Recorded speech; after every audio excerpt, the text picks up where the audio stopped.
அனைவருக்கும் வணக்கம். நீங்கள் நம்ம சேனலுக்கு புதுசுன்னா பக்கத்தில் இருக்கிற பெல் பட்டன் அமைத்தி சப்ஸ்கிரைப் பண்ணிக்கோங்க. தொடர்ந்து எல்லா வீடியோக்களையும் நீங்கள் பார்க்கலாம். இன்னைக்கு நமக்கு நேரமே சரியில்லை. யாருக்கிட்டையும் வாய் கொடுக்காம வம்புக்கு தும்புக்கு போகாம நம்ம பாட்டுக்கு இருந்துடணும். A few moments later. ஆஹா, நம்மால் வந்துக்கிட்டு இருக்கான ஐயா. இவங்கிட்ட பேசினாலும் குத்தம், பேசாமல் போனாலும் குத்தம். சரி, நலம் விசாரிச்சுட்டு அப்படி பொத்துனாப்புல நழுவி போயிடுவோம். ஏப்பா, நல்லா இருக்கியா? ஏன் அசிங்கமாக இருக்கேனா? ஆஹா, நாம் எது கேட்டாலும் அதுக்கு ஆப்போசிட்டாகவே பேசுகிறானே ஐயா. நீயும் நானும் பார்த்து ரொம்ப நாளாச்சு. அதனால தான் நல்லா இருக்கியான்னு விசாரித்தேன். பார்த்துருந்தா என்ன பண்ணியிருப்ப? ஏப்பா, பார்த்துருந்தா 4 வார்த்தை பேசியிருப்பேன், அவ்வளோதான். நீ சொன்ன மாதிரி 4 வார்த்தை பேசிட்டு போயிருக்க வேண்டியதானே. எதுக்காக நல்லா இருக்கியான்னு கேட்ட? நான் என்ன ஆஸ்பத்திரியில் இருந்தால் வந்திருக்கேன் நல்லா இருக்கியான்னு கேட்குற? என்ன அர்த்தத்தில் நீ அப்படி கேட்ட?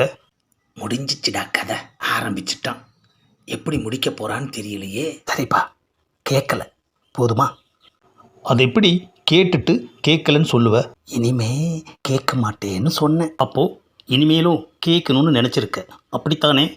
ஏப்பா, அம்மா சத்தியமா அப்படியெல்லாம் நான் நினைக்கலப்பா. நினைக்கலண்ணா எப்படி கேட்டிருப்ப? கேட்டது தப்பு தான்யா. அப்போது தப்புன்னு தெரிஞ்சே நீ கேட்டிருக்க, அப்படித்தானே?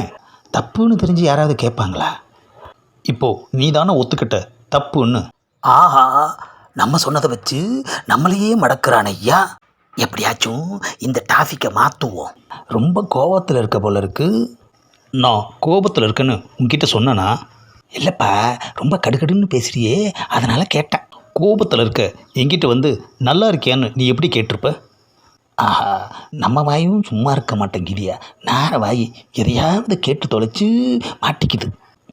ஆமாப்பா, நீ கோபத்தில் இல்லை. கோபத்தில் இல்லாத என்கிட்ட வந்து கோபத்தில் இருக்கேன்னு சொல்கிறியே, உனக்கு எவ்வளோ கொழுப்பு இருக்கும்.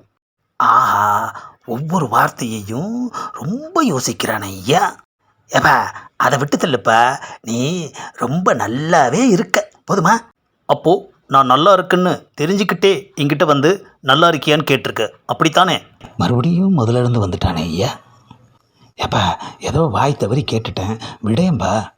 அது எப்படி வாய் தவறும்? ஷபா, இப்போவே கண்ணை கட்டுது. தெரியாமல் தவறிடுச்சுப்பா. அம்மா, ஏப்பா அரைஞ்ச? கை தவறிடுச்சு. ஆஹா, நமக்கு நேரம் சரியில்லைன்னு சொன்னது சரியாத்தாயா இருக்கு. ஒருவேளை இப்படி நடக்கும்னு நம்ம நேரத்துக்கு தெரிஞ்சிருக்கோ என்னவோ. வேற ரூட்டில் வந்திருக்கலாம். இந்த ரூட்டில் வந்து இவங்கிட்ட சிக்கிட்டேன் ஐயா. அடுத்து இங்கே நின்னா காலு தவறுனாலும் தவறும். ஏப்பா, நான் கிளம்புறேன். ஆமாம், நான் உன்னை என்கிட்ட கூப்பிட்டேனா? இல்லைப்பா, நானாக தான் வந்தேன். நீயே வந்தா நீயே போயிடுவியா? நான் இப்போ உன்னை கிளம்ப சொன்னேனா? இல்லைப்பா, நானாக கிளம்புறேன். அப்போது எங்களெல்லாம் ஒருத்தங்க பிடிச்சி தள்ளி விட்டு தான் கிளம்ப வைப்பாங்களா?